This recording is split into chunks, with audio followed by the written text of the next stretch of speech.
ओम नमस्ते जी। बंद और मुक्ति। ओम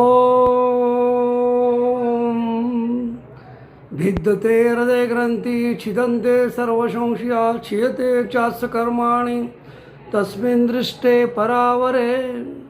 ये मुंडक उपनिषद का मंत्र है। मंत्र का भावार्थ है, जब मोक्ष हम योगी का ऋषि का होने वाला होता है तब अविद्या रूपी गांठें ऋषि की समाप्त हो जाती है और साथ ही साथ उसके जो संशय है, विपरीत ज्ञान है, वह सब समाप्त हो जाता है। भ्रमात्मक ज्ञान समाप्त हो जाता है और निश्चयात्मक ज्ञान की प्राप्ति होती है। और जो दुष्ट कर्म है वह समाप्त हो जाते हैं और वेदानुकर्म करने लगता है। उस समय वह जो आत्मा में जो परमात्मा पहले से ही व्यापक है, उस परमात्मा में वह आत्मा निवास करता है और निवास करने से उसे पता चल जाता है कि हमारा स्वरूप चेतन है और चेतन आत्मा का चेतन परमात्मा से मिलन तभी संभव है जब हम अभ्यास करते करते इस प्रकृति को अलग करने का प्रयास करते हैं। जब हम अलग करने का प्रयास करते हैं तब तदा द्रष्टु स्वरूपे अवस्थानम, यानी कि असंप्रज्ञात समाधि में वह आत्मा अपने निज स्वरूप में प्रतिष्ठित हो जाता है। प्रकृति को वो अलग कर देता है और आत्मा परमात्मा में डूबा हुआ रहता है। उसी समय उस परमात्मा के दर्शन होते हैं और मोक्ष में हमारा शरीर नहीं रहता है।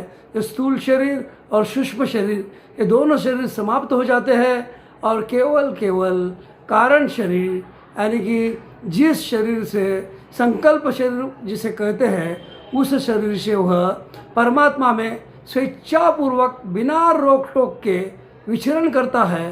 परमात्मा का विशेष आनंद को वह प्राप्त हो जाता है और सृष्टि क्रम को 36,000 बार उत्पत्ति और लय को देखते हैं और देखकर वो आनंदित होता है। जितना ज्ञान ज़्यादा होता जाता है उतना ही वो आनंद और भी ज़्यादा होता जाता है। वह परमात्मा के साथ यथेच्छ सर्व सब लोकांतरों में फिर सकता है और वह आनंद भी एंजॉय कर सकता है। साथ ही साथ वह अन्य मोक्ष को प्राप्त आत्माओं से मेल करता है, उन्हें देखता है, उनसे बातचीत कर सकता है और वह और भी उन्नति वहाँ से ज्ञान लेकर वह अपने आप को ज्ञान को देखकर वह और भी आनंदित होने लग जाता है। वहाँ पर उसका जन्म मृत्यु जरा व्याधि नहीं होता है और मोक्ष का समय है 31 नील 10 खरब 40 अब्जों वर्ष तक वह स्वेच्छापूर्वक विचरण करता है। उसके पश्चात वह आत्मा फिर से मनुष्य जन्म में आ जाता है। मोक्ष में हमारा लय नहीं हो जाता है, यानी कि हम नष्ट नहीं होते हैं, क्योंकि आत्मा पहले भी है, आज भी है, आगे भी रहेगी। ऐसा कभी नहीं होगा कि हम नहीं रहेंगे।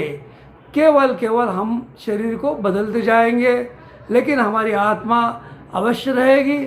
जैसा जैसा हम ज्ञान प्राप्त करते जाएंगे वैसे वैसे हम परमात्मा के निकट हम जाएंगे और परमात्मा का आनंद हम लेते रहेंगे। और परमात्मा का आनंद और मोक्ष की प्राप्ति के लिए हमें ईश्वर के आज्ञा का पालन करना होगा और धर्म के अनुरूप चलना होगा, सत्य को धारण करना होगा, मिथ्या भाषा को छोड़ देना होगा।